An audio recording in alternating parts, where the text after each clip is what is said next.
Sebelumnya perkenalkan dulu, nama saya Eren dan saya akan menjadi moderator pada hari ini.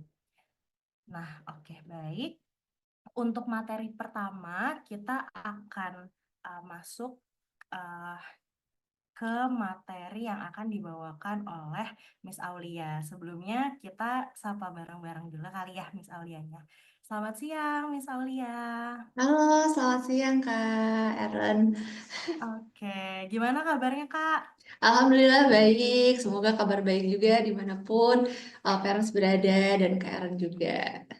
Oke, sudah siap untuk hari ini? Insya Allah siap dong. Oke, baik Bapak Ibu. Sebelum kita mendengarkan bersama materi dari Miss Aulia, kita sama-sama, saya izin memperkenalkan Miss Aulia terlebih dahulu. Jadi untuk pembicara kita yang pertama adalah Miss Aulia. Nama lengkapnya adalah Nur Aulia Fitriani Kuntari atau biasa disapa Miss Aulia. Miss Aulia ini merupakan seorang okupasi terapis lulusan Universitas Indonesia dengan pengalaman praktik kurang lebih selama 5 tahun. Nah, saat ini beliau juga sedang melanjutkan pendidikan di Fakultas Program Studi Psikologi Universitas Paramadina. Nah, beliau berpengalaman dalam berbagai kasus perkembangan anak ya, Miss Aulia. Kemudian beliau juga merupakan founder dan juga salah satu kontributor dari media stimulasi Lily Play and Learn. Nah, nanti kita akan sama-sama kenalan juga sama produk-produk dari Lily Play Learn. Nah, tapi sebelum itu kita saksikan bersama dan dengarkan bersama dahulu materi dari Miss Aulia. Oke. Kalau begitu, langsung saja untuk waktu dan layar, saya persilahkan ke Miss Aulia. Silakan Miss Aulia. Baik. Terima kasih Eren atas kesempatannya. Saya izin share screen. Oke, baik sudah terlihat ya Bapak Ibu. Oke, nah sebelum mulai mungkin saya mau cek ombak dulu kali ya. Kebetulan saya juga sebetulnya udah baca nih data-data peserta webinar siang hari ini dan kebanyakan ini memang banyak yang memang sudah memiliki anak, usianya kurang lebih kebanyakan balita ya. Tapi ternyata banyak juga nih yang mungkin masih belum punya untuk saat ini atau mungkin masih mengandung atau memang masih merencanakan seperti itu ya. Nah, saya mungkin mau tahu dulu nih kira-kira kalau langsung nih dari chat kira-kira yang sudah join pada saat ini gitu ya. Mungkin kalau yang sudah punya anak, anaknya usianya berapa nih gitu. Atau mungkin kalau belum punya anak, untuk saat ini nggak apa-apa juga. Boleh dong tulis di kolom chat, Bapak Ibu, buat saya pengen tahu aja nih yang sekarang udah join, ini yang bagian mana nih dari data. Anak saya usia 14 bulan, oke baik. Oke, 18 bulan. Oke, yang 19 bulan, 4 bulan. Wah, luar biasa. Oh, oke. Belum punya anak tapi lagi kuliah. Siap. Oke, oke. Wah, ternyata anaknya ini yang sudah join sekarang masih kecil-kecil ya anaknya. Oke. Usia anak saya paling bungsu 7 tahun. Oke, baik. Wah, iya, iya, iya. Oke, ternyata juga mungkin ada banyak sekali orang tua yang join webinar siang hari ini mungkin pengen justru mencegah ya supaya nggak ada permasalahan nih di area bicaranya gitu ya. Oh, ada yang guru juga mungkin. Oh ya, saya juga tadi lihat memang ada beberapa yang praktisi juga gitu ya. Salam kenal. Nanti mungkin kita bisa diskusi bersama ya. Oke. Oke, topik siang hari ini. Oh, sebelumnya terima kasih atas responnya ya Bapak Ibu. Nah, topik siang hari ini tuh sebenarnya menarik banget ya gitu tentang landasan kemampuan bicara anak. Rasanya ini tuh sering ditanyakan dan saya juga nggak akan capek-capek untuk membahas tentang hal ini karena memang ini cukup penting Bapak Ibu karena masih banyak sekali terutama di Indonesia saya lihat bahwa kemampuan bicara itu seringkali masih dianggap jadi kemampuan yang terpisah nih dari kemampuan yang lainnya gitu ya. Jadi kayak seolah-olah kalau orang telat bicara itu saran mungkin ya dari orang tua kita sebelumnya ya udah ajakin ngomong aja atau ya udah biarin aja nggak apa-apa gitu nah padahal tidak sesimpel itu ya kemampuan bicara itu ya. Oke, makanya kalau misalnya ada anak misalnya kasusnya mungkin keluhan awalnya dari orang tua itu terlambat bicara, kemudian kasih tahu ke dokter atau kasih tahu ke psikolognya gitu ya. Nah, itu terapi yang akan diberikan biasanya pada sebagian besar kasus itu pasti tidak hanya dirujuk ke terapi bicara, pasti memang ada juga nih yang dirujuk pasti ke terapi sensori integrasi atau terapi okupasi atau bahkan ada juga yang dirujuk ke fisioterapi. Itu sebenarnya tuh kenapa ya? Gitu. Nanti kita akan bahas bareng-bareng. Oke, nah intinya adalah sebetulnya sensor itu adalah jendela dunia bagi anak-anak terutamanya ya. Mungkin kalau misalnya orang dewasa kita saat ini tuh jendela dunia kita itu mungkin udah lebih ke buku gitu ya atau YouTube ya mungkin ya. Nah, tapi kalau misalnya pada anak-anak yang mereka belum bisa baca dan belum kita perbolehkan untuk menonton YouTube gitu ya. Nah, satu-satunya jendela dunia yang bisa mereka andalkan ini adalah sistem sensori mereka. Nah, sekarang saya punya cerita nih. Saya pengen ngajak Bapak Ibu semua untuk membayangkan kondisi ini, gitu ya. Oke, kita pindah tempat dulu nih. Kita berimajinasi. Kita lagi ada di sebuah kafe yang baru pertama kali kita datengin bersama seorang teman yang baru kita kenal. Jadi, entah itu tempatnya, entah itu orangnya, dua-duanya itu masih asing, gitu ya. Nah, oke, kira-kira gimana ya kalau misalnya kita dalam situasi itu, kita anggapannya nih udah masuk ya, kita udah nemu tempatnya, udah buka pintu, udah masuk ke dalam gitu ya. Nah, kita masuk ke kafe, kemudian kita ngeliat nih ke sekeliling kan, kita kan udah janjian ya sama teman kita ya, kita nyari teman kita mana ya gitu, kita ngeliat ke sekeliling gitu ya. Terus karena nggak nemu, kita akhirnya lihat HP sambil jalan, sambil nyari. Nah, di situ udah ada banyak tuh sistem sensor yang bekerja gitu ya, yaitu apa aja misalnya tadi pertama tentunya visual ya, karena kita nge-scanning di mana ya orangnya gitu ya. Terus ketika nge-scanning kita nggak hanya nge-scanning, tapi kita juga mencari wajah yang kita kenali, artinya kita juga mencari persamaan nih antara memori kita dengan apa yang kita lihat gitu ya. Nah, kemudian terus kan tadi kita sambil main HP nih sambil mau ngechat ya, tapi sambil jalan. Nah, jadi ketika kita jalan, kita nggak sepenuhnya ngeliatin kaki kita. Kita sebenarnya nggak sepenuhnya apa ya, ngeliat ke sekeliling gitu. Tapi kita bisa loh jalan nggak jatuh, nggak nabrak. Nah, itu fungsi sensori juga. Nah, fungsinya apa? Nanti kita bahas bareng-bareng gitu ya. Nah, kemudian setelah udah agak lama jalan nih, terus kayak ada suara orang manggil nama kita. Nah, kita langsung ngeh tuh, ini kayak nama aku deh yang dipanggil. Itu suaranya dari mana ya? Terus kita nengok, kita nyari sumber suaranya, terus kita jalan ke arah sumber suara itu. Nah, itu juga fungsi sensori lagi di situ. Nah, kemudian kita duduk di kursi, nah, kita milih menu. Nah, ketika kita duduk di kursi, kita duduknya bisa tepat di tengah, gitu ya, nggak terlalu minggir, nggak terlalu ke belakang, nggak terlalu ke depan, gitu. Nah, itu juga salah satu fungsi sensori kita untuk ngasih tahu ini loh posisi yang stabil, yang seimbang ketika duduk itu kalau kamu meletakkan pantat kamu di daerah sini, gitu. Nah, atau kalau misalnya kita nggak sengaja duduknya terlalu minggir, kita juga bakal ngerasa nih, ini kayak nggak seimbang deh, kita langsung benerin duduk kita. Itu juga fungsi sensori, gitu ya. Terus kita pesan menunya, terus menunya udah datang nih, gitu ya. Terus kita megang gelasnya. Kok panas banget ya? Nah, sensori lagi tuh, kita megang ya. Oh, suhunya panas, nggak aman nih kayaknya untuk langsung diminum sekarang. Biasanya kita taruh dulu gelasnya atau sambil kita kipas-kipas atau kita tiup, gitu ya. Terus juga mungkin kita hirup aromanya buat ngeliatin, buat mastiin ini tuh enak nggak ya, ini bener nggak ya sesuai sama kopi yang kita minta. Dan juga kita mastiin itu tuh nggak basi, nggak aneh-aneh gitu ya.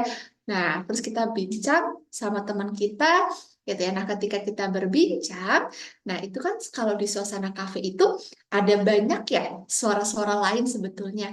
Ada suara mungkin barista yang manggil apa namanya nama orderannya gitu ya, kayak mungkin Mbak Jasmine gitu. Nah, terus ada juga mungkin suara kering-kering lonceng misalnya ketika pintu baru dibuka, ada suara orang lain lagi ngobrol, ada banyak sekali suara di sekitar kita. Tapi ketika kita ngobrol sama teman kita bisa fokus untuk mendengarkan ya suara teman kita itu gitu. Nah, itu juga fungsi sensori ya, fungsi sistem sensori. Luar biasa, ternyata kompleks banget ya Bapak Ibu. selama ini saya mau nanya nih, kalau selama ini Bapak Ibu nggak sih, nyadar nggak sih kalau ternyata sistem sensor itu tuh serumit itu loh, bahkan kita udah dewasa aja nih, itu sistem sensori kita loh yang secara nggak sadar itu melindungi kita dari eksiden-eksiden kecil dan nggak penting sehari-hari gitu ya, kayak misalnya tadi mungkin minum kopi yang kepanasan gitu ya, atau ya kita jadi lebih cepat bisa nemu teman kita ketika kita dipanggil, kita langsung nengok gitu. Itu secara sekilas aja untuk jadi pengingat kita bahwa ternyata sistem sensor itu memang sepenting itu dan kita benar-benar butuh itu setiap harinya. Nah, jadi ini ada 8 sistem sensori gitu ya, ada 5 panca indera yang seperti kita tahu, kemudian ada 3 tambahannya. Ada vestibular gitu ya. Oh, ada yang komen. Oh, oke. Ada yang komentar em, mengenai anaknya. Oke, baik. Ini nanti akan saya baca nanti.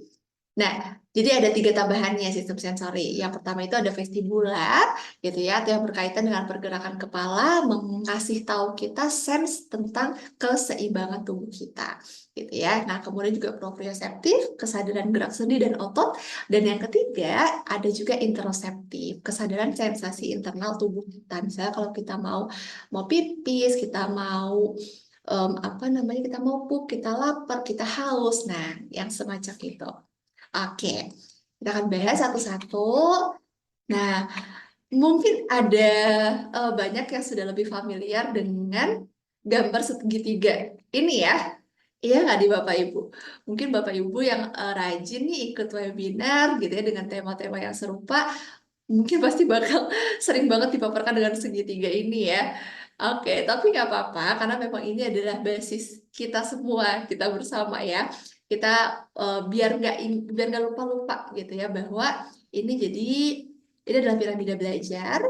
Nah, bagian sensor sistem itu ada di 2 baris pertama ini. Nah, kemudian yang bagian atasnya ini ada sensori motor, perseptual motor, kemudian juga ada kognisi dan intelek. Nah, di sini kita lihat di bagian atas ini, oh, kepencet.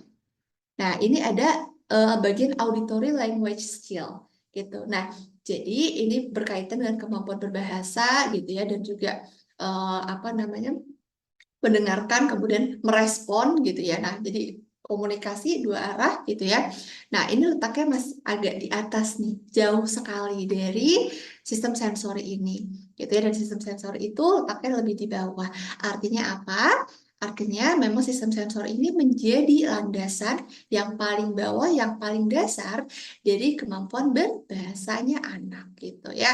Nah, nanti kalau misalnya kemampuan berbahasa anak sudah lebih lancar, nanti kemandirian sehari-hari juga lebih bagus, kemudian juga perilakunya lebih baik, kemudian juga tentunya kemampuan untuk belajar akademisnya juga lebih optimal.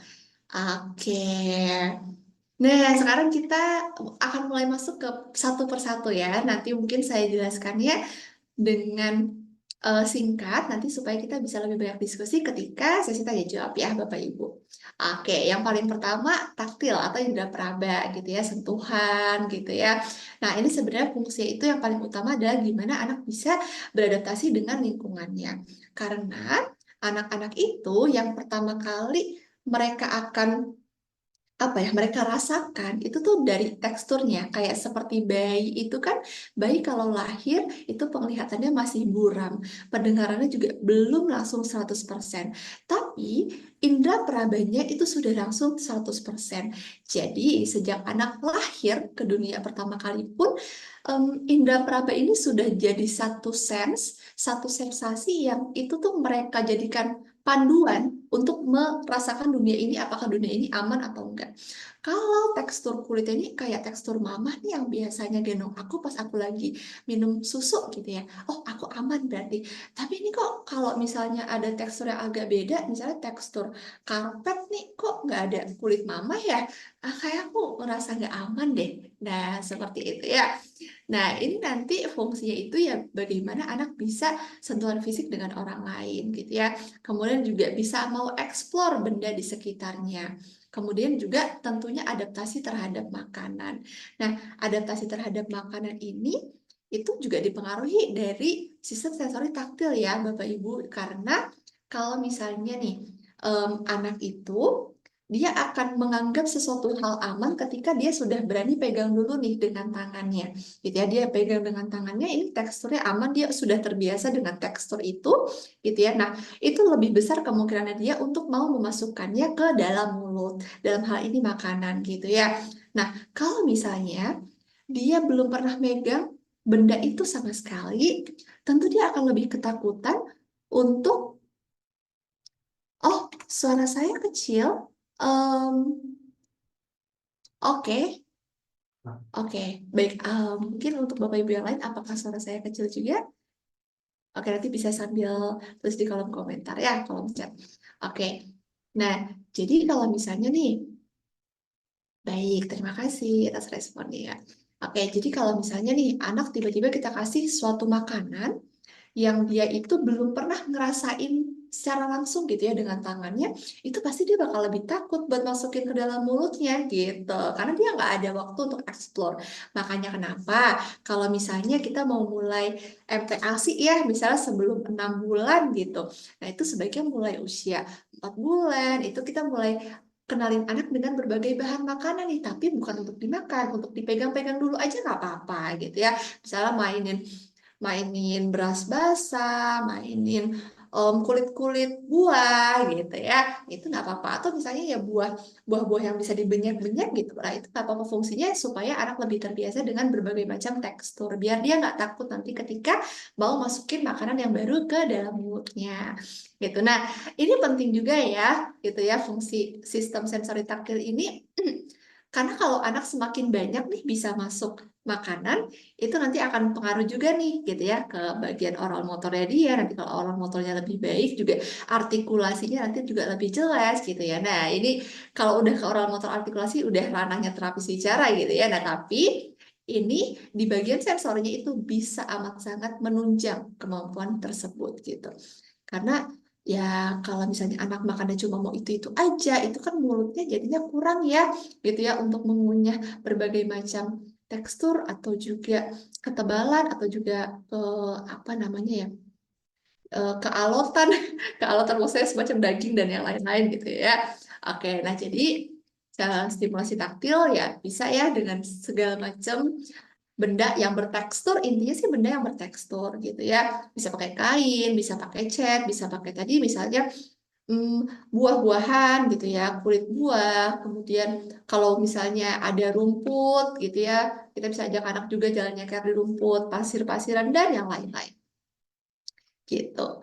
Kalau untuk bayi kita bisa pilih ya bahan-bahan yang aman kalau misalnya dia eh, masukin ke dalam mulutnya. Nah, selanjutnya penciuman gitu ya. Nah, ini masih berhubungan dengan kemampuan makan juga gitu ya.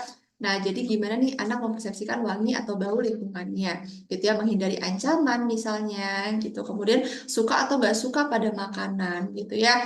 Nah, jadi selain dari teksturnya, kita juga perlu kenalkan dengan berbagai wangi-wangian supaya anak itu kadang-kadang meskipun dia nggak apa-apa nih megangnya gitu ya, tapi dari wanginya dia agak kurang suka, akhirnya dia menghindar gitu. Nah, nanti kalau dia menghindari makanan karena baunya, nanti dia pilih-pilih lagi makanannya. Jadinya nanti kalau pilih-pilih makanan, nah tadi ngaruh juga gitu ya. Jadi di bagian oralnya ini kurang terstimulasi dengan baik. Nah, nanti oral motor yang kurang terstimulasi dengan baik itu akhirnya bisa ngaruh juga ke kemampuan bicara seperti itu. Oke, baik. Nah, kemudian gustatori, perasa gitu ya di bagian lidah kita. Nah, ini juga penting gitu ya. Gimana kita bisa menyediakan berbagai macam rasa yang bisa dirasakan di dalam mulut oleh anak gitu ya. Jadi em, jangan takut untuk nyobain misalnya apa ya, kalau sekarang kan Kak, menurut banyak dokter gitu ya, sebetulnya nggak apa-apa untuk kita mengenalkan anak tuh dengan berbagai macam rasa ketika anak MPASI gitu ya. Jadi nggak perlu yang hambar-hambar, tapi sekarang justru bisa kita perkaya aja nih rasanya gitu ya. Nah, karena itu juga penting nantinya supaya ketika masa MPASI selesai gitu ya, terus nanti anak usia 1 tahun mulai makanan keluarga gitu ya, mulai masuk makanan keluarga, nah dia lebih bisa beradaptasi juga tuh terhadap berbagai macam rasa. Misalnya nanti kalau di Indonesia ini kan banyak banget ya misalnya kayak ada santan gitu ya. Nah, biar anak lebih terbiasa dan nggak kaget juga. Karena kan bagian ketika anak makan makanan keluarga di usia 1 tahun itu yang juga sangat amat berperan penting nih untuk nanti bagaimana anak itu oral motornya lebih berkembang dengan baik seperti itu. Kalau misalnya anak kita nih susah nih makannya atau naik teksturnya susah gitu ya, masih maunya bubur terus gitu ya, susah punya daging misalnya atau susah punya lauknya, nah itu nanti bisa ngaruh juga.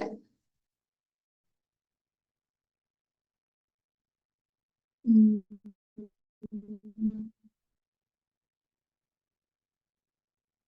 Terus,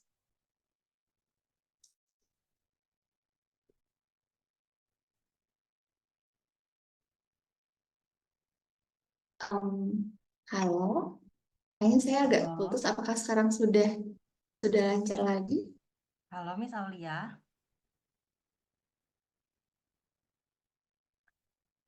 Sepertinya ada gangguan jaringan ya Bapak Iya, Ibu. Jadi halo, ya, halo. halo, apakah suaranya terdengar, Miss? Terdengar nggak ya? Halo. Oke, suara Miss Oh, terdengar, tapi sepertinya delay. Kemudian videonya juga belum bergerak. Oh, sudah bergerak lagi. oh, oke. Halo, aduh mohon maaf. Oke, baik-baik. Terima kasih, Aaron. Sudah nge-backup baik. Tadi terputus sampai mana ya? Kayaknya sampai 1 tahun masakan keluarga ya, makanan keluarga ya kayaknya, ya. Oke, ya. Jadi kan itu penting juga ya untuk kita perhatikan nanti setelah setelah MPASI, kemudian anak harus langsung mulai makan makanan keluarga di usia 1 tahunan. Karena itu berperan penting juga nanti bagaimana anak kalau makan itu lebih cepat, nanti oh, jadi kita tadi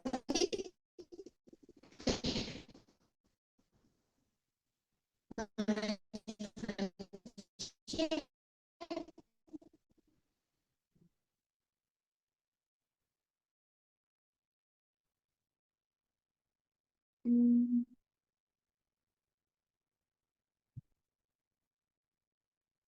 Ya, sepertinya ada delay lagi, Bapak Ibu. Hai, Miss Aulia. halo. Oke, sudah lancar lagi. Oh, oke. Eh, oke, oke, baik, baik.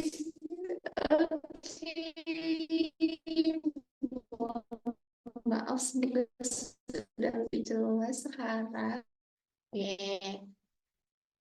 oke, saya lanjut lagi ya. Jadi, tadi kita sudah membahas 3 sistem sensori yang berhubungan paling dekat gitu ya dengan kemampuan makan.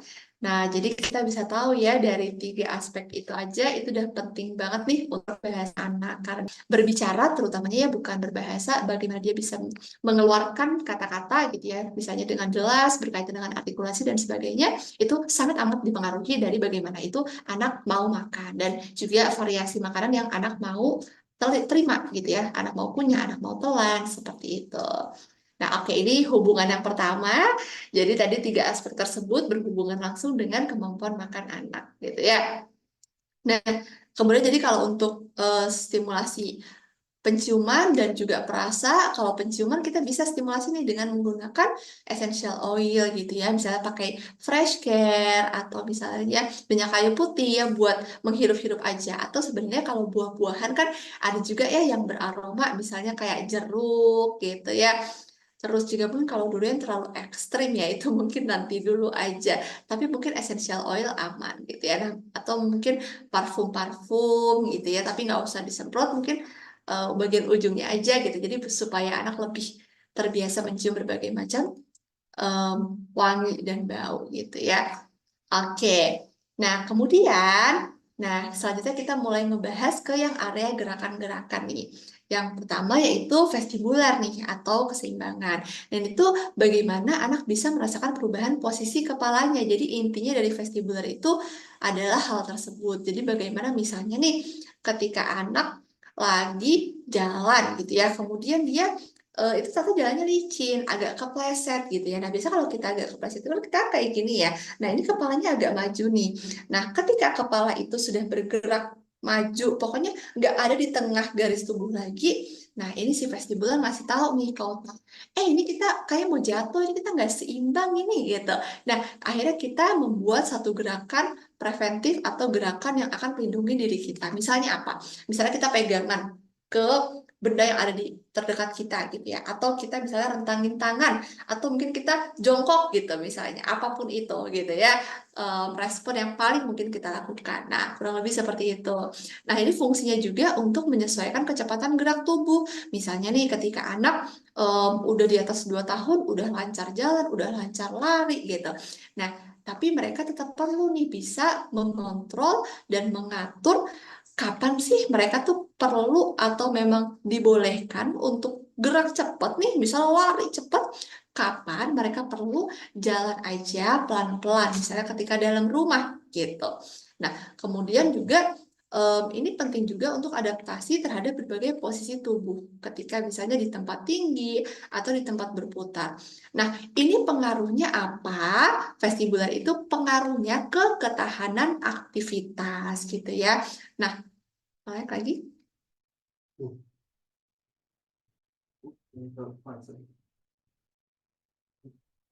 Oke, nggak aja. Baik, oke, oke. Oke, nah jadi ini ngaruhnya itu ke ketahanan aktivitas. Ketahanan aktivitas itu maksudnya gimana sih? Ya, seberapa lama sih anak bisa bertahan untuk melakukan satu aktivitas tertentu gitu. Nah, ini penting banget untuk apa? Tentu penting yang pertama untuk proses pembelajaran anak gitu ya. Nah, misalnya ketika nanti baca buku misalnya ya kan anak itu belajar kosakata gitu itu kan dengan mendengarkan, dengan memperhatikan gitu ya. Nah, anak bisa lebih optimal mendengarkan dan memperhatikan tentu ketika dia bisa lebih tahan nih untuk diem gitu ya. Nah, ini jadi peran pentingnya di situ. Atau juga misalnya anak lebih mungkin untuk menghabiskan makanannya ketika dia tahan untuk duduk lama gitu ya. Nah, jadi itu fungsinya. Nah, ini berbagai cara stimulasinya gitu. Ini bisa ya kita lakukan di rumah. Kalau yang biru-biru di tengah ini kita bisa ganti aja pakai pakai bantal gitu misalnya bisa juga gitu. Oke, nah selanjutnya proprioseptif atau kesadaran gerak sendi dan otot. Ini tuh fungsinya untuk anak tuh bisa ngerasain ketika dia bergerak, ini tuh sendi dan ototnya tuh pergerakannya gimana sih gitu. Jadi gerakannya tuh nggak ngasal, meskipun kita bergerak kayak effortless gitu ya. Tapi kita tuh bisa ngerasain nih, ini kaki kita tuh geraknya ke arah mana, otot yang kita lagi kerja itu di bagian mana, kemudian tenaga yang kita keluarkan itu seberapa besar. Nah, itu kita bisa ngerasain dan kita bisa mengontrolnya gitu ya. Nah, misalnya apa? Misalnya ketika kita lagi nulis, itu kita seberapa neken sih megang pensilnya gitu ya. Atau ketika kita mau nyuapin sendok gitu ya ke dalam mulut. Nah, ini tuh kita ngangkat tangannya seberapa tinggi sih biar pas dengan mulut kita gitu ya. Biar nggak kemana-mana nih si sendoknya gitu. Nah, terus juga menjaga jarak dengan lingkungan sekitar. Misalnya ketika kita mau masuk ke pintu gitu ya, mau masuk ke pintu, kalau pintunya itu apa tarik keluar, nah itu kita tahu tuh kita harus agak mundur gitu ya, biar pintunya kebuka dulu baru kita masuk. Nah itu juga salah satu fungsi dari proprioceptif. Kemudian juga menyesuaikan jarak gerak, misalnya kalau kita mau melangkahi got atau kita mau melangkahi lubang gitu ya di jalan gitu. Nah, ini sama juga nih fungsinya bersamaan dengan vestibular. Ini fungsinya untuk membantu anak biar punya ketahanan aktivitas yang baik. Kita bisa bayangin kalau misalnya anak-anak itu misalnya tadi fungsi vestibular dan proprioceptifnya itu ini kurang optimal gitu ya. Pengaruhnya apa? Perilakunya yang biasanya sering kita lihat itu adalah mereka misalnya jadi lebih sulit untuk duduk tenang gitu ya ketika makan jadinya harus dikejar-kejar. Nah, padahal ketika anak itu makan sambil lari-lari, dia kurang ngerasa ini, apa sih yang bergerak dalam mulutnya, atau jadinya lebih cenderung ngemut jadinya.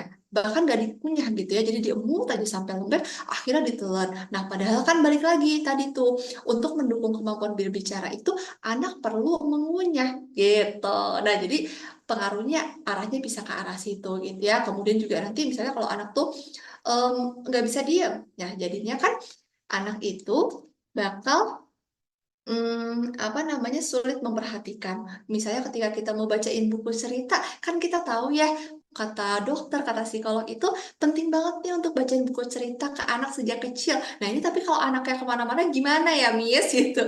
Bukannya kita nggak mau nih bacain buku cerita, tapi anaknya susah diem. Nah saya sering dapet keluhan seperti itu ya. Nah jadi memang penting sekali makanya untuk kita memperhatikan tadi fungsi vestibular dan proprioseptif juga, meskipun memang tidak berhubungan secara langsung dengan kemampuan makannya anak, tapi bisa sangat amat mengganggu gitu. Apalagi nanti dalam kasus misalnya ketika anak sudah ada keterlambatan bicara dan memang perlu kita ajarkan kosakata satu demi satu, misalnya dengan menggunakan flashcard gitu ya, atau menggunakan puzzle yang dimana kita butuh anaknya naruh atensi penuh nih ke kita, tapi anaknya masih susah diam. Nah, itu akhirnya ngaruh juga ke situ. Jadi, menghambat proses pembelajaran anak, pembelajaran bahasa gitu ya. Nah, ini kalau proprioseptif, itu yang pokoknya berkaitan dengan gerak otot dan sendi gitu ya. Misalnya ngangkat-ngangkat barang, misalnya saya suka nyuruh orang tua itu untuk ini kalau misalnya ada bekas air mineral yang 1 liter, itu jangan dibuang. Coba nanti kapan-kapan isi pakai air dari keran, terus minta anak buat mindahin dari dapur ke depan, balik lagi ke belakang gitu. Nah, atau misalnya main perang bantal, terus juga misalnya jalan berlutut, terus juga merayap, nah itu bisa gitu ya. Jadi pokoknya tuh proprioseptif itu gerakan-gerakan yang berat gitu, kayaknya kerasa banget lah gitu, bikin capek ya. Kalau vestibular itu gerakan-gerakan yang kalau kita orang dewasa mungkin jadi bikin pusing gitu ya. Jadi misalnya kayak berguling, naik ayunan, dan sebagainya. Nah, selanjutnya visual gitu ya. Nah, visual ini juga bagaimana anak bisa memproses dan mempersepsikan apa yang tertangkap matanya.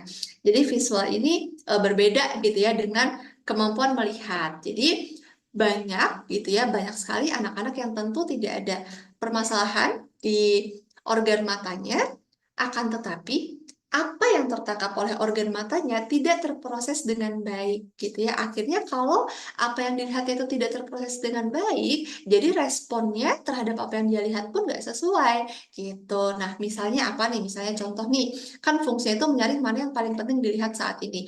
Misalnya tadi kasusnya itu kita lagi masuk ke kafe gitu ya, kan ada banyak sekali yang bisa kita lihat. Nah, tapi kita tahu nih, yang paling penting untuk kita lihat, yang paling penting untuk kita temui itu adalah muka teman kita gitu kan. Nah, jadi kita fokus untuk mencari itu teman kita di mana ya gitu. Nah, sama juga anak-anak pun seperti itu.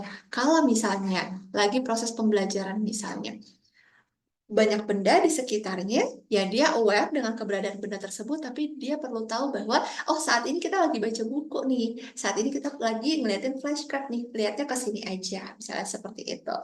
Nah, kemudian juga menyamakan dan membedakan input, dan juga memperkirakan jarak. Nah, ini pengaruhnya juga ke tentang atensi dan juga fokus, gitu ya.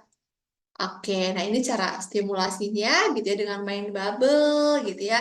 Main bubble kita ajak anak kita untuk mecah-mecahin bubble-nya satu-satu pakai jari telunjuk, terutama untuk yang anak bayi sekalian kita belajar untuk nunjuk-nunjuknya gitu ya. Terus juga dengan lampu warna-warni seperti itu. Nah, kemudian yang terakhir auditori nih, tentu ini yang bisa jadi juga cukup ya sangat amat penting ya tentu untuk kemampuan berbahasa dan berbicara anak gitu ya, karena anak-anak gak cukup nih hanya mampu mendengar, tapi harus mampu juga untuk mempersepsikan dan mengolah apa yang dia dengar gitu. Jadi seringkali makanya kenapa kalau ada anak yang mungkin perkembangan bicaranya terlambat, nah biasanya dokter akan menyarankan untuk tes pendengaran dulu nih, untuk kita pastikan organnya berfungsi dengan baik. Ketika kita sudah tahu, oh organnya ini baik kok gitu ya, dia bisa mendengar dengan jelas gitu ya, dengan volume yang baik gitu. Tapi kok kenapa ya, misalnya dipanggil nggak nengok gitu. Nah, biasanya kalau udah seperti itu, nah ini berarti ranahnya sensori nih. Jadi anaknya mendengar, ada input masuk, tapi inputnya tuh nggak diproses dengan baik gitu. Makanya kenapa misalnya anak dipanggil nih gitu ya, dia tuh dengar sebenarnya, tapi dia nggak tahu bahwa ketika ada input suara itu dia harus nengok atau dia harus nyamperin orang yang manggil gitu ya. Nah, sama juga misalnya nanti penting juga ketika anak lagi proses pembelajaran gitu ya. Nah, pasti kan di sekitar kita selalu akan ada banyak sekali suara. Suara AC, suara kipas, suara motor di luar rumah, atau suara pesawat tiba-tiba di atas rumah kita gitu ya. Nah, tapi kita perlu tahu nih, pada saat ini suara mana sih yang paling penting untuk kita dengar? Nah, suara mana sih yang paling penting untuk anak dengar, anak perhatikan pada saat ini? Gitu. Misalnya kalau lagi belajar sama mamahnya, ya suara mamahnya aja yang didengarkan dengan seksama gitu ya, bukan suara motor di luar, bukan suara kipas gitu ya. Nah, jadi itu kemampuan itu akan membantu anak untuk lebih bisa fokus dan menaruh atensi seperti itu. Nah, kemudian juga menyamakan dan membedakan input gitu ya. Misalnya kalau lagi di mall nih gitu ya. Nah, itu kan ada banyak banget suara gitu. Nah, terus misalnya nanti dia dengar nih ada satu suara manggil namanya. Nah, tapi kan yang namanya di mall itu kan pasti mungkin ada lebih dari satu yang punya nama yang sama gitu ya misalnya. Nah, misalnya namanya Adit gitu ya. Nah, kan mungkin nggak cuma dia doang nih yang namanya Adit. Nah, tapi kan kemampuan sensori kita bisa mendeteksi juga nih. em, ini tuh suara mama kita bukan ya gitu. Nah, itu juga salah satu fungsinya. Ini juga jadi salah satu pertahanan anak juga gitu ya. Nah, oke, nah ini aktivitas stimulasinya gitu ya. Jadi kayak misalnya hap hap hap hap hap gitu. Nah, terus juga misalnya dengerin lagu, tapi lagu aja tanpa video gitu. Jadi biar anak tuh lebih fokus sama suaranya. Nah, terus juga sambil ngobrol-ngobrol, bunyi suara hewan itu kayak gimana sih gitu. Atau misalnya kita yang nyebutin misalnya, itu suara hewan apa sih gitu. Nah, gitu ya. Oke, sudah selesai materi dari saya. Jadi mungkin kesimpulannya, jadi em, kesemua sistem sensor itu memiliki peran masing-masing yang memang tidak memiliki hubungan secara langsung dengan kemampuan bicara, tapi bisa sangat menunjang gitu ya. Dan ketika ada aspek sensori bahkan misalnya hanya satu aja nih yang kurang optimal, itu bisa jadi akan sangat amat mengganggu nih gitu ya, bagaimana anak itu bisa mengembangkan kemampuan berbicaranya. Jadi tadi mungkin ada beberapa bapak ibu yang menyampaikan bahwa oh sekarang anaknya masih baby nih gitu ya. Nah, jadi sejak kecil ini tentu kita perlu menstimulasi kemampuan bahasa bicaranya gitu ya, bahasanya dengan cara bacakan buku cerita gitu ya, bicaranya kita pancing dia untuk ngeluarin suara-suara apapun gitu ya kalau dari bayi gitu. Nah, kemudian tapi jangan lupa juga nih untuk stimulasi di area sensorinya juga, karena sensor ini landasan yang paling utama, yang paling dasar dari kemampuan bahasa dan bicaranya anak gitu ya. Oke, mungkin cukup sekian dari saya. Nanti kita akan lebih banyak di diskusi aja gitu ya. Mungkin selanjutnya saya kembalikan ke Aaron. Oke, terima kasih Miss Aulia Sama-sama. untuk materinya yang Masya Allah ya Bapak Ibu sangat menjadi pelajaran juga ya untuk kita bahwa ternyata perkembangan bicara itu ada banget loh kaitannya dengan perkembangan sensori motorik yang perlu diselesaikan gitu ya.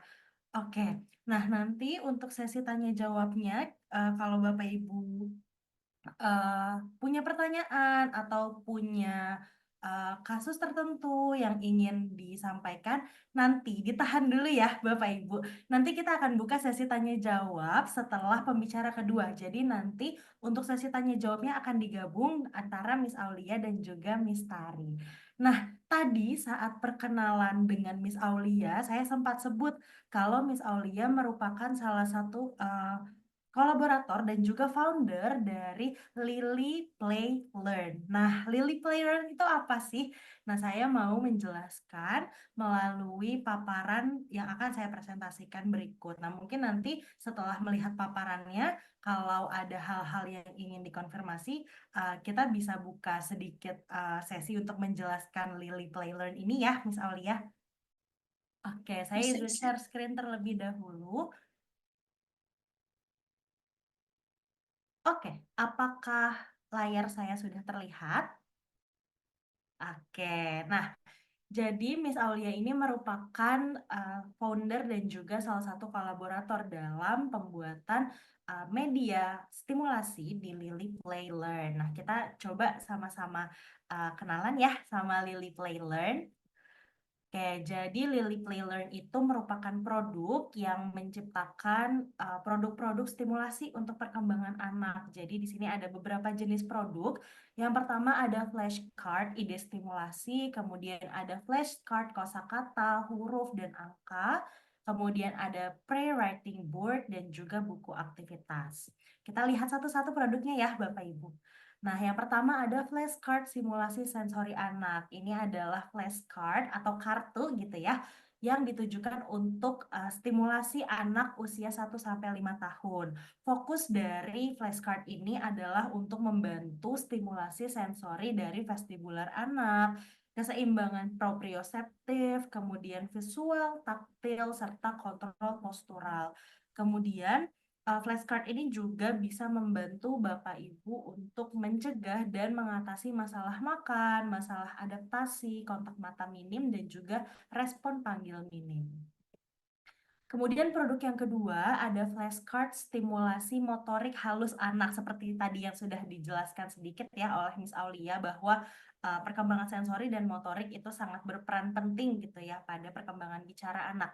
Nah, kalau untuk produk stimulasi motorik halus ini, itu ditujukan untuk anak di atas 12 bulan, kemudian yang disasar sesuai namanya adalah untuk stimulasi motorik halus, yakni koordinasi dua tangan, kekuatan tangan, pola pegang sendok, dan juga pensil. Karena gimana pun juga anak kita perlu belajar menulis seiring bertambahnya usia ya nanti kalau misalnya sekolah gitu. Jadi pemberian stimulasi untuk motorik halusnya itu sangat penting.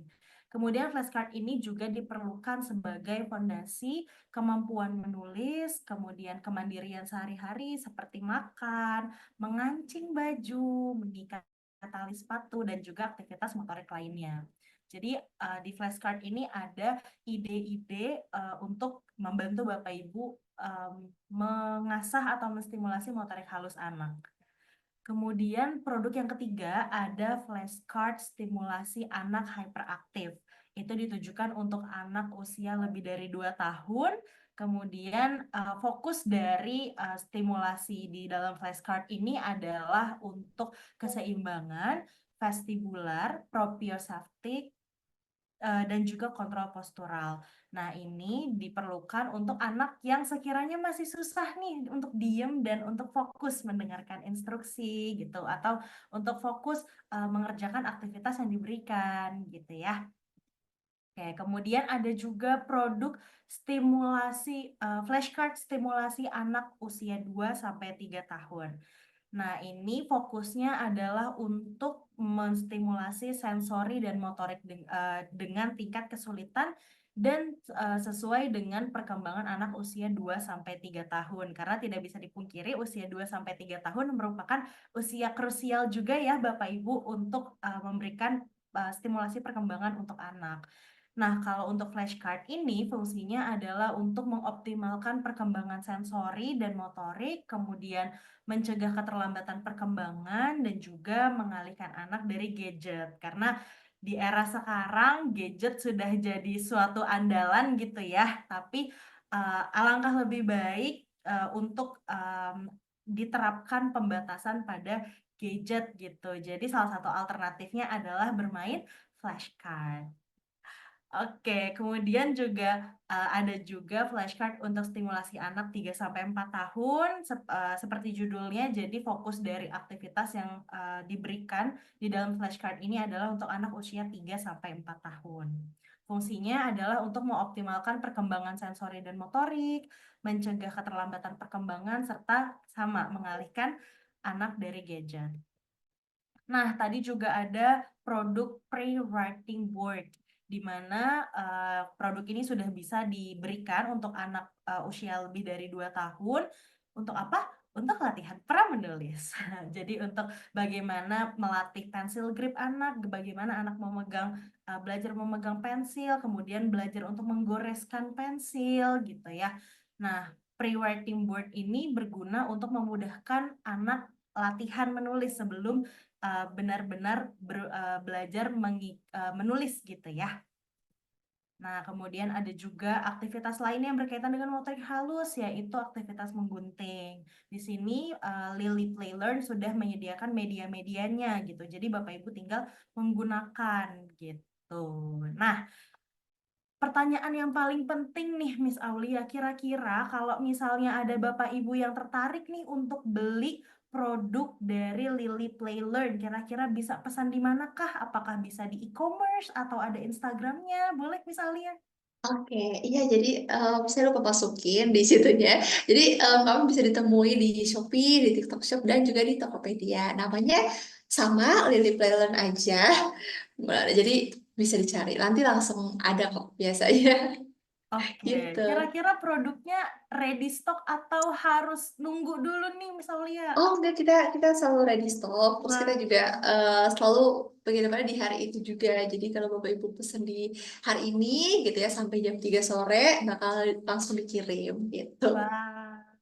Oke, terima Oke, kasih Miss Aulia. sama-sama. Jadi Bapak Ibu yang mau kepo lebih lanjut, mau lihat harganya, kemudian mau lihat lebih lanjut detail produknya, bisa langsung kunjungi Lily Play Learn di Shopee. Wah, ada yang bilang udah beli beberapa produknya, Miss, tapi belum nyoba langsung. Boleh banget dicoba ya, Ibu Evia. Oke, buat Bapak Ibu yang lain yang belum beli, boleh banget dilihat-lihat dulu dan dibeli kira-kira mana ya yang sesuai sama anakku gitu. Atau buat Bapak Ibu guru yang hadir di sini juga boleh mana yang kira-kira bisa untuk anak muridku gitu ya. Oke, terima kasih banyak Miss Aulia. Nah, kita lanjut ke pembicara kedua ya, Bapak Ibu. Jadi tadi Miss Aulia sudah menjelaskan dari sisi okupasi terapisnya, dari perkembangan sensoriknya. Nah, sekarang kita mau mendengarkan penjelasan dari Miss Tari yang akan menjelaskan tentang motoriknya gitu ya. Mungkin kita cari dulu Miss Tari. Oh, udah muncul. Hai Miss Tari. Halo, selamat siang semuanya. Oke, jadi ini adalah pembicara kedua kita ya, Bapak Ibu. Saya sekalian izin share screen juga untuk memperkenalkan Miss Tari.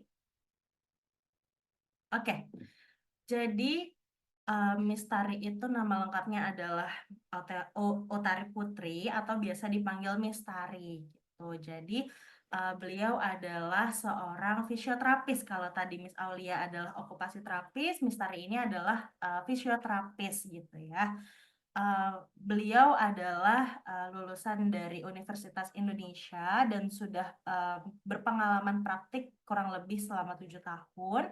Dan sama seperti Miss Aulia, Miss Tari juga sedang melanjutkan studi, tapi berbeda kalau tadi Miss Aulia jurusan psikologi, kalau Miss Utari lanjut lagi nih di jurusan fisioterapis di Universitas Esa Unggul. Kemudian Miss Tari juga punya berbagai pengalaman kasus yang berkaitan dengan perkembangan anak juga. Jadi Miss Tari sudah berpengalaman menangani anak-anak berkebutuhan khusus seperti anak-anak dengan profil Autism Spectrum Disorder atau ASD, kemudian cerebral palsy, ADHD, gitu, delay development, dan juga bisa dilihat sendiri ya Bapak Ibu pengalaman kasus yang pernah ditangani oleh Miss Tari. Kemudian juga ada banyak seminar dan workshop yang telah diikuti juga oleh Miss Tari. Dan Miss Tari juga berpengalaman praktik di beberapa tempat.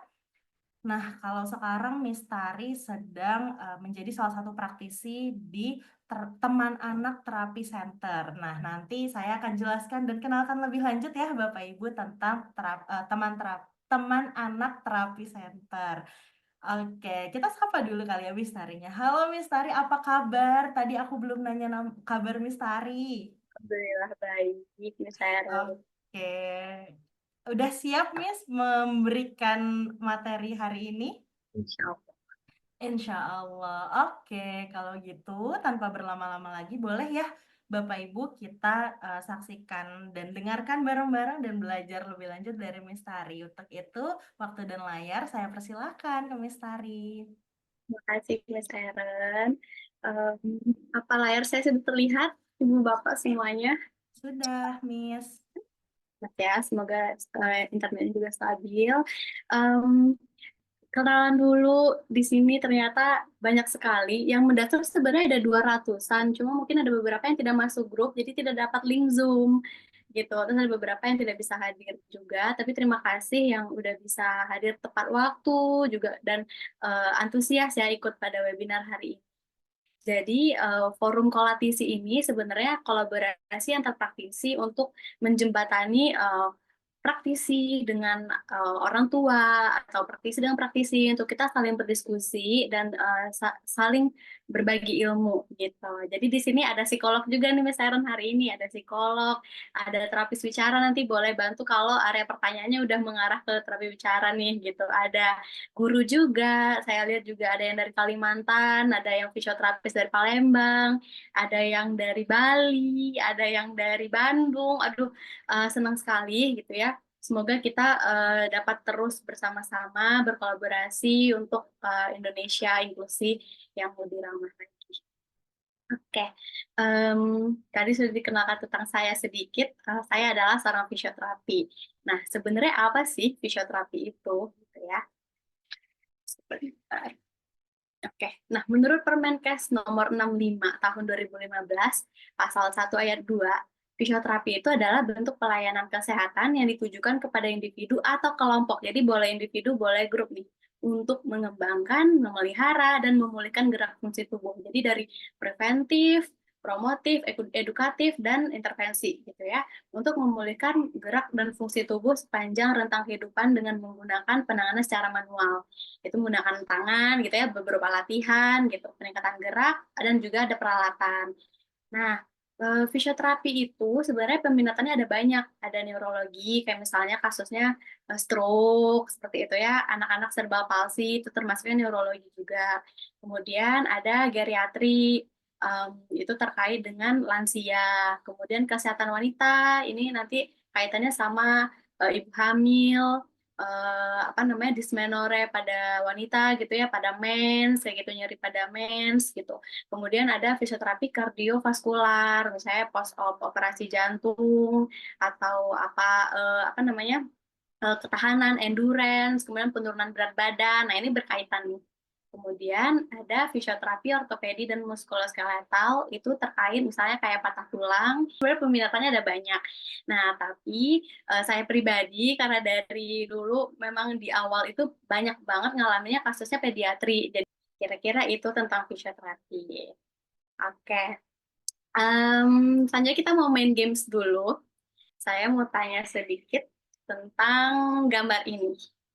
Boleh jawab di kolom chat, boleh buka mikrofon juga. Nah, gambar apa ya ini? Gambar buku. Buku, Miss. Gambar buku. Lanjut ya, ini gambar apa? Mobil. Mobil. Ya, kita lihat jawabannya. Ternyata buku benar, tidak salah buku gitu. Tapi kata teman saya yang di Inggris, katanya book gitu. Kata orang-orang di Arab, kitab. Kata orang ini, kata Nainai atau Poponya klien saya, itu su gitu ya. Kalau orang Vietnam, hon gitu. Ternyata ada banyak arti dari benda ini gitu. Tidak hanya buku, tapi ada banyak.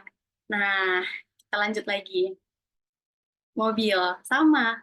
Car, ada yang jawab itu mungkin kalau orang luar mungkin bilangnya sayoroh gitu ya. Nah, cerita sedikit. Jadi dulu saya waktu SMA pernah pertukaran pelajar ke Malaysia. Jadi waktu itu di sana itu kita kayak apa namanya diserahkan kepada ibu-ibu, emak dan bapak angkat gitu, emak dan abah yang orang tua angkat kita di sana gitu. Jadi saya dijemput habis dari bandara, terus kita jemput gitu kan. Kenalan gitu kan, saling kenal, terus sambil ini terus kayak kasih tahu kamu nanti akan ikut emak sama abah, nginep di rumah sama abah, nanti kamu habis itu 3 harinya masuk ke pesantrennya kayak gitu. Jadi kayak program pelajarannya untuk melihat sekolah-sekolah di sana gitu. Nah, waktu di sana awalnya itu mereka langsung bilang gini, kalau setelah percakapan itu ya, setelah ada acara dan lain-lain, terus kayak jom kita pulang naik kereta gitu. Saya di pikiran saya apa yang terlintas? Ada yang bisa tebak? Kayak gimana sih cara menyematkan tuh kayak gimana, Lam? Pencet. Ada yang Kereta api. tapi Terus? Nah, Oh, lepas yang aja. saya ingat mana stasiunnya gitu kan? Where's the station, train station gitu, aku bilang gitu.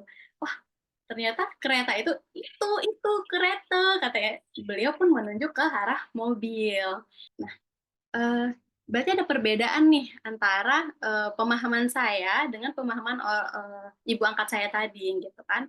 Tapi di situ saya ngotot nggak itu kereta, enggak itu mobil itu. Enggak kan gitu. Kita akhirnya menyamakan persepsi. Oh, saya lagi di Malaysia, berarti saya menggunakan bahasa yang cukup dipahami. Cuma mungkin memang ada kayak, oh iya kalau di Indonesia namanya mobil, atau mungkin bisa pakai car, jadi kita pakai bahasa yang netral gitu ya, Inggris gitu misalnya gitu. Jadi di sini kelihatan ya ada apa namanya satu benda yang bisa kita ajukan tuh sebagai apa ya disetujui gitu. Nah itu adalah namanya bahasa gitu, disetujui oleh eh, kedua orang yang atau beberapa orang yang dalam lingkup itu gitu. Jadi bahasa ini mengacu pada kode, simbol, gerakan atau kata yang sudah disetujui dan digunakan untuk berkomunikasi. Nah, ini mungkin terapis bicara akan lebih dalam. Saya akan bahas sedikit saja karena ini untuk supaya kita lebih bisa membedakan gitu ya antara bahasa dan bicara. Nah, yang tadi ketika saya memahami bahwa oh itu ternyata jadinya kereta itu adalah mobil. Akhirnya saya paham itu namanya bahasa reseptif. Akhirnya saya mengerti, oh apa yang orang ungkapkan, saya tahu, gitu. Itu bahasa reseptif. Kemudian bahasa ekspresif, tadi kemampuan untuk mengkodekan ide-ide seseorang ke dalam bentuk dan simbol bahasa. Jadi kereta itu udah bentuk simbol kan, udah bentuk kata. Nah itu bahasa ekspresif. Kalau di anak-anak misalnya gini, geleng untuk kata enggak, ngangguk untuk iya, itu juga kategorinya ke ekspresif gitu. Karena itu pemahaman kita sama-sama bahwa bahasa itu ada dua, reseptif dan juga ekspresif. Nah, sedangkan bicara itu merujuk pada bunyi yang dihasilkan oleh mekanisme oral, termasuk bibir, lidah, pita suara, dan juga struktur-struktur yang terkait, misalnya gerak rahang gitu ya. Itu adalah kita sebut bicara. Kalau di bayi, gitu, bicaranya seperti apa? Mama, papa, kita ya babbling gitu ya. Tapi apakah itu menjadi sesuatu bahasa yang bisa disetujui oleh kedua belah pihak? Bisa jadi iya, bisa jadi enggak. Gitu. Yang dilihat adalah bagaimana saling memahami kan, saling mengerti. Untuk tujuannya adalah berkomunikasi. Jadi balik lagi tujuannya komunikasi. Lanjut, bagaimana mekanisme di otak yang terjadi tentang bicara ini dan bagaimana si motorik atau sensorik itu berpengaruh ke area bicara ini. Jadi, awalnya informasi itu diterima oleh primary auditory area dan juga primary visual area yang tadi tuh dijelaskan sama Miss Aulia, visual, auditory gitu ya, itu diterima oleh saraf-saraf yang ada di primary auditory area dan auditory visual area. Kemudian sinyal itu ditransfer ke Wernicke's area. Ini bagian yang berfungsi untuk kita dapat memahami. Kemudian sinyal-sinyal itu ditransmisikan ke area Broca area melalui arcuate fasciculus, gitu ya. Nah, Broca area ini fungsinya adalah memproduksi suara, nih untuk kayak bicara, gitu. Tapi ketika sudah diterima oleh Broca area, dia langsung menyampaikan sinyal ke motor korteks. Nah, ini dia fungsi apa namanya keterkaitan tadi apa namanya otot-otot di mulut gitu ya. Otot-otot kita bisa tahan fokus. Yang tadi misalnya dia bisa jelaskan juga apa dia sensorinya gimana gimana itu kan terkait proprioseptif yang kayak gitu itu kan saling berkaitan nih dengan motorik. Nah, kaitannya ke sini ke motor korteks gitu. Nah, kemudian setelah dari motor korteks akhirnya dikeluarkanlah keluarlah bentuk bicara. Gitu. Nah, penelitian oleh Mr. Wang itu penelitian di Norwegia tahun 2014. Ternyata anak usia 3 sampai 5 tahun yang ikut aktivitas terstruktur setiap minggunya, jadi rutin nih setiap minggu gitu ya, dites nih perkembangan bahasanya, ternyata lebih baik dibanding anak-anak yang tidak memiliki aktivitas terstruktur. Bukan berarti jelek ya, yang tidak memiliki aktivitas terstruktur bukan berarti jelek, tapi lebih baik dibanding yang tidak memiliki aktivitas terstruktur.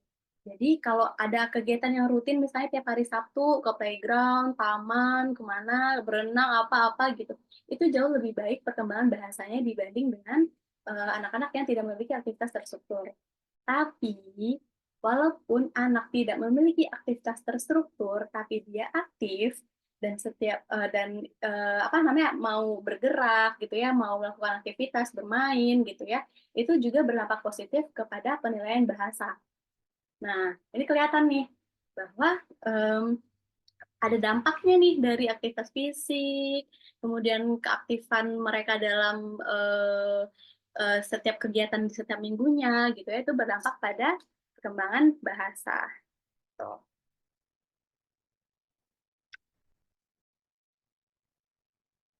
Nah, kita lihat ada apa sih hubungannya? Tadi kan kita lihat ya di perkembangan otak bahwa selalu sejalur gitu ya, primary visual area, primary auditory area gitu ya, itu nanti di-share ke Broca, Brocanya akhirnya masuk ke apa namanya motor cortex gitu. Nah, di sini yang fisioterapi lihat adalah otot-otot di sekitar mata. Jadi ternyata penelitian di Korea oleh Ji Hyun Moon dan kawan-kawannya tahun 2019, penurunan ketajaman penglihatan dipengaruhi juga oleh massa otot sekitar mata yang lemah gitu. Jadi gimana caranya kita paham bahwa itu mobil, kalau kita aja kadang nggak bisa transmisikan kalau itu mobil gitu. Akhirnya kita kan harus fokus dulu utamanya. Visualnya kayak gitu. Kalau misalnya si badannya masih sibuk, ya otomatis visualnya nggak aja kan, nggak di tengah gitu, kayak kemana-mana gitu. Nah, ini kaitannya ke sini. Gitu. Makanya kenapa area otot mata bisa distimulasi dan harus distimulasi untuk menunjang di area bicara ini. Oke, selanjutnya apa? Tadi auditori kan, auditori, primary auditory area gitu. Nah, yang di dalam yang tadi misalnya bilang vestibular itu ternyata ada di dalam telinga, di dalam bagian dalam gitu.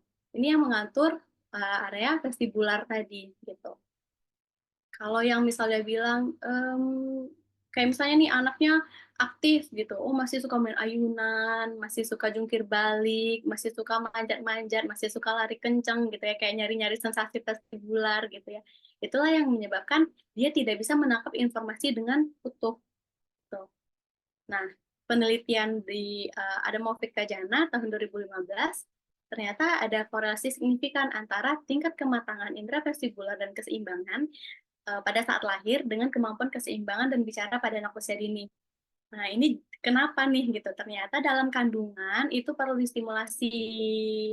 Makanya kenapa fisioterapi atau mungkin bidan atau dokter atau tenaga kesehatan menyarankan untuk yang tidak berisiko ya, ibu hamil aktif, bergerak gitu ya. Tapi jangan biasanya cuma jalan di mall 1 jam kayak gitu ya, tiba-tiba naik Gunung Rinjani gitu ya, jangan gitu juga ya untuk kegiatan fisiknya gitu. Tapi pada saat hamil mungkin naik-naik sedikit atau turunin sedikit dosisnya.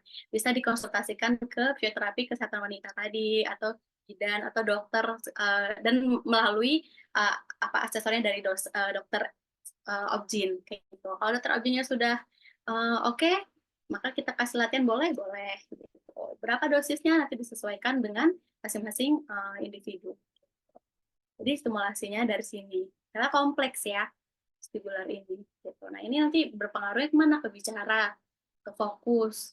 Tadi Miss Aula juga sampaikan ke area behavior gitu ya. Nah itu jadi kita saling berkaitan. Dan mungkin yang saya perjelas adalah motorik dan sensorik ini memang nggak bisa dipisah karena individu itu satu kesatuan utuh. Jadi kita saling kerjasama. Cuma di sini kan kelihatan nih, wah kalau Miss Aulia tuh perannya di sana nih, di integrasi sensorinya supaya mateng gitu. Fisioterapi perannya di mana untuk mengoptimalkan si area-area persiapan dia menangkap informasi, otot-ototnya gitu ya, kesiapan badannya gitu. Baru kita lanjut ke area oral. Ini bagian mulutnya gitu. Di sini ketika kita bicara itu kan yang dipakai otot-otot kecil sekitar sini. Tapi fondasinya adalah otot-otot besar dari gerak rahang, A, I, U, E, O gitu ya. Gerak-gerak rahang ini fondasinya dulu nih. Sebelum masuk ke otot-otot kecil. Jadi fondasinya dari otot yang besar dulu.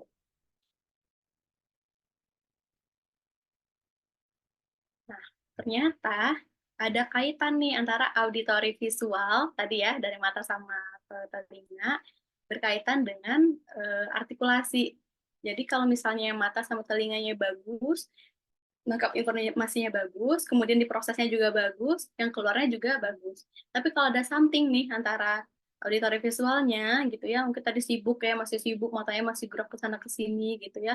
Kemudian auditorinya juga mendengarnya tipis-tipis gitu. Itu nanti kaitannya ke area artikulasi gitu. Nah, ini nanti terapis bicara mungkin lebih spesifik lah bahas artikulasi. Kenapa di usia itu PBM, kenapa harus R itu 6 tahun atau kenapa harus bagaimana gitu-gitu ya. Nanti kita bahas di webinar selanjutnya. Oke. Kemudian gerak rahang tadi itu juga berpengaruh pada kemampuan mengunyah dan pengucapan kata sama artikulasi. Jadi nanti gerakan rahang ini otot-otot besarnya di sini itu berpengaruh pada mengunyah, pengucapan kata gitu ya supaya lebih jelas. Agak berat materinya karena mungkin karena saya fisioterapi jadi lebih banyak lihat gambar otot ya Bu, Bapak ya. Oke. Ini tadi kita lihat bahwa visual mata gitu ya, kemudian hidung tadi ada gustatori dari misalnya sampaikan, kemudian dari telinga, rahang gitu ya, itu semuanya ditopang oleh otot leher. Jadi ototnya ini juga harus kuat dulu nih sebagai fondasi menunjang si optimalnya otot-otot kecil di area atas. Jadi kalau misalnya tadi anaknya masih lari-lari ke sana ke sini, coba kita cek dulu otot lehernya udah optimal belum gitu ya. Area leher ini perlu latihan apa misalnya contoh latihan misalnya seperti merangkak gitu ya. Anak-anak di usia 8-10 bulan gitu ya, dia merangkak terus ada onggong-onggong nih maju mundur sampai akhirnya dia juga MPASI gitu ya. Itu berkaitan dan sendoknya bibirnya ngatup gitu ya. Akhirnya yang keluar katanya apa? Papa, baba, mama. Nah, itu berasal dari babbling. Dari latihan tadi otot lehernya, maju mundur. Ada kekuatannya, kemudian ada perubahan gravitasinya, kemudian ya banyak lah hal-hal lainnya, tapi kita fokus ke otot lehernya yang menunjang ke arah bicaranya tadi, babbling. Kosakata juga. Oke. Apalagi yang berpengaruh di area bicaranya gitu. Area salah satunya adalah pernafasan salah satunya. Kenapa gitu? Kenapa pernafasan? Tadi pita suara itu kalau nggak ada udara dia nggak bisa getar, nggak bisa ngasilin suara. Makanya kenapa anak-anak juga perlu dilatih latihan pernafasan.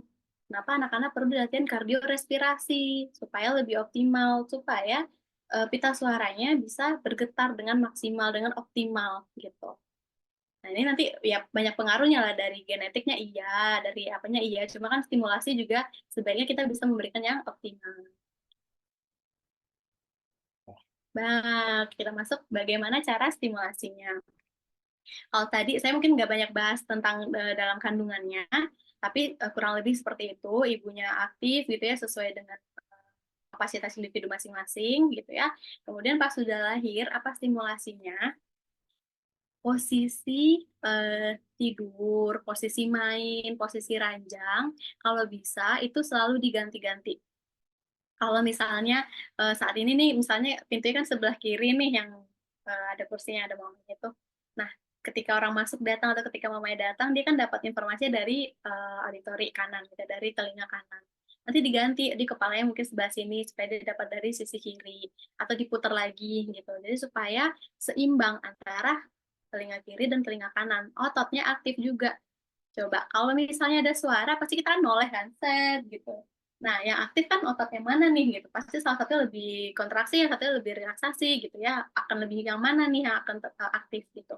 Sama kalau misalnya kita hanya satu sisi, maka yang aktif cuma satu sisi, jadi nggak seimbang nih.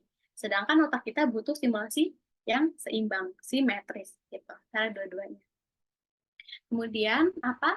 Posisi menyusui gitu ya. Kalau tidak ada kendala, kalau bisa ya kiri kanan ganti-gantian gitu. Dan ternyata saya baru tahu, saya baru baca juga jurnal, produksi ASI kiri dan kanan itu ternyata tidak sama gitu. Ternyata hanya 20% ibu yang punya produksi ASINya yang sama. Jadi makanya pasti ada salah satu yang nggak seimbang kan. Maksudnya ada salah satu yang lebih dominan gitu. Saya baru tahu gitu. Ternyata ini juga berpengaruh ke stimulasi otot leher tadi.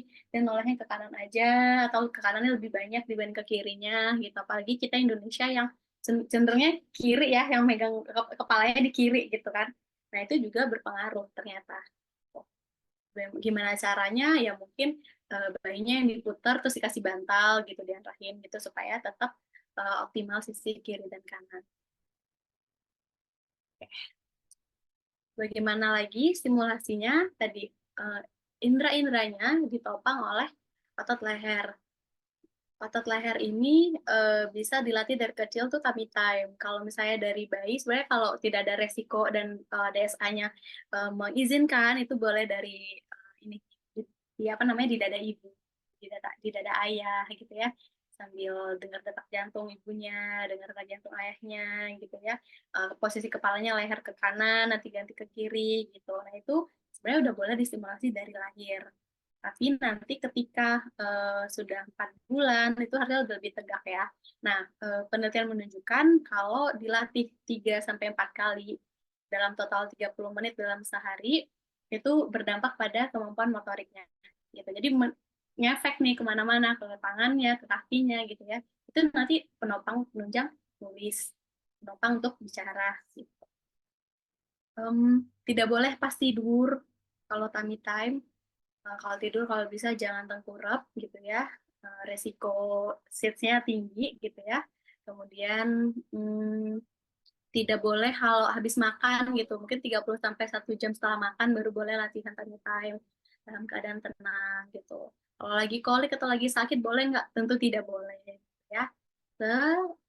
Nyamannya bayi dan sesuai dengan anjuran DSA. Misal kalau ada beberapa kondisi tertentu, ada yang mungkin masalah di jantung, ada masalah pernapasan, ada masalah lain-lain, itu tidak boleh, maka jangan dilakukan.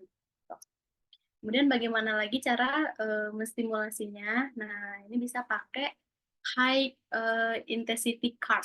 Kalau di bayi itu mungkin pengenalannya masih di hitam putih kan gitu. Nah, ini untuk mengaktifkan tadi otot-otot mata supaya nanti di visual di area perkembangan ke umur-umur selanjutnya itu lebih maksimal. Nah, dan nanti kita kenalin ini segitiga gitu. Nggak apa-apa, kasih tahu aja. Ngerti nggak dia? Ya sudah, kasih tahu aja, namanya stimulus gitu ya, stimulasi gitu. Kita kasih dia bentuknya lingkaran, kita kasih kenalnya, oh ini lingkaran, kalau ini segitiga gitu. Tanpa sadar nanti dia akan paham, oh ini ada berbeda nih antara lingkaran dan juga segitiga. Ini salah satu contoh latihannya untuk anak-anak di bawah bayi ya. Kemudian bagaimana lagi cara stimulasinya? Tadi kita sepakat ya, kemampuan bicara, ekspresif itu setelah kemampuan dia paham dulu nih sama apa yang ada gitu, apa yang terjadi gitu. Nah, ini tadi sambil latihan dia pegang muka, ya udah kenalin ini hidung mama, ini pipi mama, ini mulut mama gitu. Kenalin anggota-anggota tubuh. Sama dia juga bisa latihan kepala, pundak, lutut, kaki sambil nyanyi gitu ya. Terus pegang matanya, ini matanya Dede gitu, matanya siapa gitu, kasih tahu namanya gitu. Kenalin itu adalah bagian stimulasi. Jadi sebenarnya bukan berarti dia tidak paham atau tidak menangkap informasi, justru ketika di bawah 3 tahun, otak mereka itu seperti sponge, menangkap semuanya. Sering nggak kelihatan kayak, kita nggak pernah ngajarin, Miss, tiba-tiba dia udah bisa kayak gitu aja.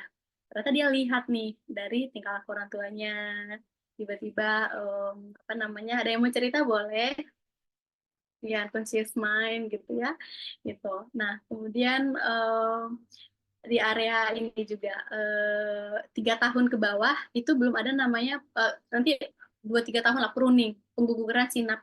Jadi yang nggak kepake itu dibuang. Makanya kenapa stimulasi 1000 hari pertama itu penting, dari kehamilan sampai lahir, makanannya, stimulasinya gitu ya, geraknya kita gitu, ke motoriknya, sensoriknya, bicaranya, komunikasinya. Selanjutnya, ini kalau udah gede, udah bisa duduk, kepalanya udah tegak gitu ya, kita boleh simulasinya dari kiri, kanan, atas, bawah gitu ya, biar dia latih otot keseimbangan juga, kiri kanan gitu. Sekalian untuk latih tadi otot lehernya, matanya, auditorinya. Nah, ini video sedikit contoh beri makan. Ini terkait sama usia-usia mau persiapan merangkak ya, yang tadi saya sampaikan, onggong-onggong, terus bibirnya dia ngatup sendiri. Nah, itulah kenapa di awal itu yang keluar tuh area suaranya bibir semua, P, B, M, papah, mamamah, bababah. Nanti kalau yang udah lebih bagus lagi, dadadah, gitu. Itu dari stimulasi ini juga, dari area cara makannya. Kemudian, nih, kita lihat otot rahangnya aktif, ini juga bentuk simulasi gitu. Gimana anak-anak bisa makan dengan lahap? Bagaimana anak-anak bisa apa namanya memahami sensorinya tadi, menerima bahwa ini makanan baunya kayak gini, aku nggak suka, jadinya lebih suka gitu ya. Tadi aktivitas fisik, yang tadi simulasi-simulasi sensori yang dari misalnya sampaikan. Apa tadi penciuman gitu ya, bau-bau jeruk dikenalin dulu dari bayi supaya nanti pas MPASI lebih mudah. Ini menunjang area bicara. Tuh. Kemudian apalagi contohnya kalau untuk anak besar itu bisa pakai bean bag. Nanti bisa dapetin di Shopee atau kalau di Instagram tuh saya di mainan kita juga ada, boleh buka di Instagram mainan kita. Saya belinya di sana. Ini berat, lumayan berat, jadi banyak sekali fungsinya gitu ya. Si bean bag ini bisa dipakai di bisa kayak gini nih, kita jepit leher. Kalau teman fisioterapi mungkin paham lah posisi cinta gitu ya, mungkin paham lah kita untuk mengoptimalkan si otot-otot bawah ya, bubat bubat metode gitu. Ini untuk latihannya, misalnya pindah dari ujung ke ujung. Kalau misalnya nggak ada bean bag, boleh pakai boneka kecil, atau misalnya kalau ada buku-buku juga nggak apa-apa pakai buku gitu ya. Cuma kayak kalau bean bag tuh lebih ajak gitu, lebih pas aja form apa ya, ukurannya tuh lebih pas gitu kalau di leher. Terus di kepala, kayak latihan keseimbangan gini, ini kan otot lehernya aktif nih, supaya tidak jatuh gimana gitu. Itu bentuk stimulasi yang di usia mungkin 2 tahun ya. Kalau 1 tahun baru berdiri aja, nggak usah jalan gitu ya, cuma jatuh sambil lagi jongkok berdiri itu juga bagian latihan. Oke, kemudian apalagi stimulasinya yang lebih gede lagi, bisa latihan wheelbarrow exercise gitu. Kalau saya melihatnya ini untuk otot lehernya, otot tangannya, keseimbangan, bisa core muscle gitu ya. Tapi mungkin di okupasi terapi, mungkin lihatnya gimana dia sensitif nggak ya megang rumputnya gitu. Gimana dia beradaptasi nggak ya ketika kakinya dipegang sama mamanya atau sama terapisnya, nyaman nggak ya gitu. Kemudian, oh ternyata dia nggak bisa pindah nih, kalau fisioterapi transfer bearing gitu ya. Di okupasi terapi mungkin lihatnya yang lain lagi gitu. Nah itu kita saling kolaborasi. Biasanya nih, Miss kayaknya nggak bisa nih kalau di rumput, kita rujuk ya gitu, rujuk taktelnya ke okupasi terapi. Oke, selanjutnya bisa pakai stick-stick. Stick-stick ini saya ditaruh di atas gitu ya, terus nunduk gitu lewatin sticknya, turun lagi, lebih nunduk lagi, itu turun lagi, melangkah gitu ya, lompat, nanti naik lagi gitu. Jadi bolak-balik dan bisa berganti-gantian dan bisa yang tanpa ketebak gitu urutannya. Ke bawah, bawah, atas, atas, atas, atas, atas, bawah gitu. Kemudian apa aktivitas fisik memanjat, rock climbing gitu yang aman ya rock climbing gitu. Kalau zaman saya kecil dulu manjatnya pohon gitu.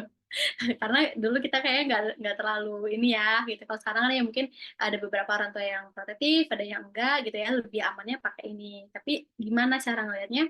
Anaknya harus paham dulu, aware dulu dengan bahaya sama enggak gitu. Kalau misalnya dia belum sadar atau dia belum bisa graspingnya belum kuat, tolong dimaksimalkan dulu, dioptimalkan dulu otot-otot lengan atasnya, nanti dibantu sama otot sininya. Nah, baru nanti otot lehernya kita stimulasi pakai pijat. Nanti kalau okupasi terapi mungkin bisa lihat, oh latihannya jaraknya segini 2 meter, atau 3 meter atau berapa gitu. Nanti dia lihat apa ya, kok intensitasnya misalnya kayak gitu, atau konstannya berapa.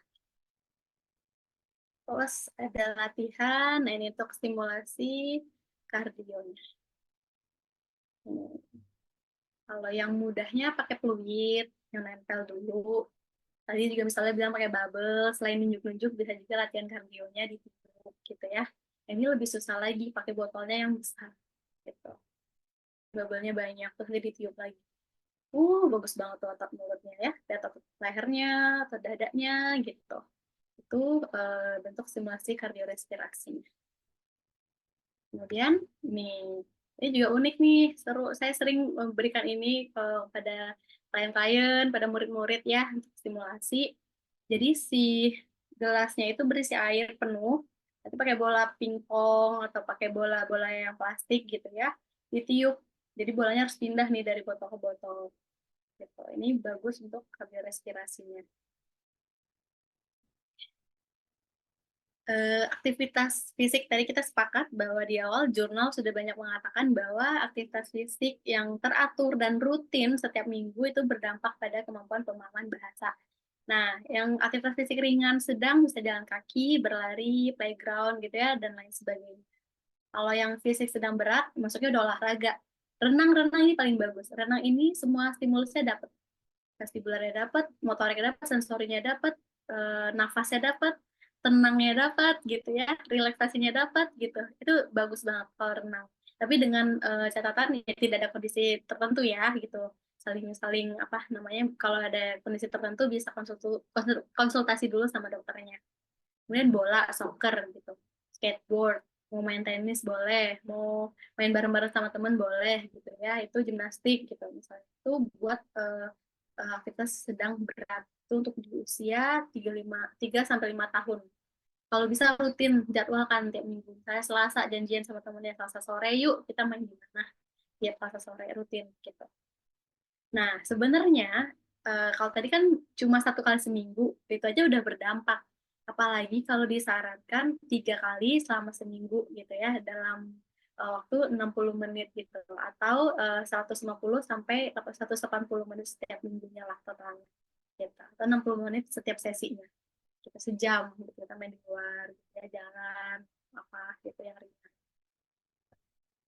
Nah, ini dia. Tadi misalnya juga bilang, Miss Aaron juga bilang, Lily Play and Learn tuh bagus banget. Saya setuju banget. Makanya saya pengen banget ketemu Miss Aulia gitu, kayak bahas, ini bagus banget nih. Saya tahu dari klien saya waktu itu gitu ya. Ini bagus buat stimulasi visual, katanya ini auditorinya, ini motoriknya, proprionya gitu, vestibularnya gitu. Oh, bagus nih gitu. Jadi kita lihat, ternyata itu untuk mengurangi si screen time tadi juga gitu. Itu inovasi-inovasi bagus yang saya rasa kita sama-sama bisa belajar lah dari situ gitu ya. Nah, ternyata di usia 18 bulan ke bawah itu tidak boleh sama sekali screen time kecuali video call. Misalnya papa mamanya jauh gitu ya, atau nenek kakeknya jauh itu boleh screen time. Tapi hanya sebatas video call, ada interaksi, tidak boleh satu arah. Kemudian toddler di 18 bulan sampai 24 bulan gitu ya, itu hanya boleh kurang dari 1 jam dan tidak boleh intens 1 jam full, enggak potong-potong 15 menit, 15 menit, total maksimalnya 1 jam. Kemudian preschool yang 3 sampai 5 tahun gitu ya, itu berapa lagi nih ininya gitu ya, kebutuhan yang diperbolehkan gitu ya, sebaiknya tidak diperbolehkan sama sekali sebaiknya. Tapi kalau memang itu menunjang stimulasinya, misalnya pengen belajar bahasa Inggris ya, tergantung ya, kalau anaknya tidak ada masalah sensori dan lain, boleh nggak kita belajar 2 bahasa, boleh nggak 3 bahasa gitu ya? Ya mungkin saja boleh gitu. Mungkin dokter bisa menjawab lebih detail di sini dan lebih jelas gitu ya. Kalau dia misalnya, oh iya pengen mempelajari hewan-hewan lain nih Miss, di area mana gitu, itu bisa gitu pakai screen time, itu membantulah ke arah sana. Nah, untuk di area usia-usia atas juga sama, udah ada guidelines-nya dari WHO dan juga American Academy Pediatric. Ini satu kata dari saya terakhir gitu ya, semua anak punya kesempatan yang sama untuk berkembang gitu ya. Kita siapin lingkungannya sama-sama, kita kolaborasi sama-sama. Saya kembalikan ke Miss Aren, terima kasih. Oke, terima kasih banyak Miss Tari. Cukup nyentuh ya tadi untuk kalimat penutupnya. Semua anak punya kesempatan yang sama untuk berkembang. Dan semua anak punya karakteristik juga yang unik masing-masingnya ya Miss Tari. Oke, nah sekian penjelasan dari Miss Tari. Nah, tadi Miss Tari, saya juga sempat perkenalkan di awal kalau Miss Tari merupakan salah satu praktisi yang praktik di uh, Teman Anak Terapi Center. Nah, untuk Bapak Ibu yang mungkin masih mencari tempat terapi untuk anak-anaknya atau um, butuh informasi untuk orang terdekat yang membutuhkan terapi gitu, misalnya muridnya atau keluarganya atau saudaranya gitu. Nah, Teman Anak Terapi Center bisa menjadi salah satu pilihan Bapak Ibu. Jadi, Teman Anak Terapi Center ini kliniknya ada di Jakarta, di Kedoya, Jakarta Barat gitu ya. Kemudian mereka menyediakan beberapa layanan psikologi. Ada asesmen perkembangan, kemudian ada konsultasi psikolog klinis anak dan juga remaja. Kemudian ada konsultasi psikolog pendidikan juga di sana. Terus kalau Bapak Ibu mau melakukan tes kesiapan sekolah, tes IQ, tes minat bakat untuk anak-anak atau untuk sanak saudaranya itu juga bisa di Teman Anak Terapi Center. Kemudian juga kalau untuk terapis-terapis yang praktik di sana itu ada fisioterapis, okupasi terapis, sensori integrasi, terapi bicara, dan floor time terapis. Nah, untuk Bapak Ibu yang mau mendaftar atau mau cari tahu lebih lanjut tentang Teman Anak Terapi Center, di sini ada tertera Instagramnya ya Bapak Ibu, ada Teman Terapi Anak, atau bisa juga langsung hubungi adminnya di nomor WhatsApp yang sudah tertera gitu ya. Terima kasih banyak Miss Tari dan juga Miss Aulia untuk jawabannya. Ya, selesainya jawaban dari Miss Aulia menandakan bahwa webinar kita pada hari ini sudah berakhir Bapak Ibu. Jadi mohon maaf untuk pertanyaan yang belum sempat terjawab di sesi hari ini akan dialihkan ke grup. Terima kasih banyak Bapak Ibu sudah hadir, sudah meluangkan waktu untuk mendengarkan dan sama-sama belajar dari Miss Tari dan Miss Aulia tentang sensori motorik yang berkaitan dengan perkembangan bicara pada anak. Semoga apa yang telah disampaikan oleh Miss Tari dan juga Miss Aulia bisa menjadi bekal ya untuk kita membantu anak-anak kita, murid-murid kita, sanak saudara kita, keluarga kita untuk bisa mempunyai kesempatan perkembangan yang lebih optimal gitu. Jadi saya akhiri webinar pada hari ini. Terima kasih juga Miss Tari dan Miss Aulia sudah memberikan materi yang keren banget, yang bermanfaat sekali. Semoga materinya bisa sama-sama kita terapkan untuk anak-anak di sekitar kita. Kalau begitu, saya pamit undur diri. Terima kasih banyak dan selamat sore Bapak Ibu. Selamat melanjutkan aktivitas.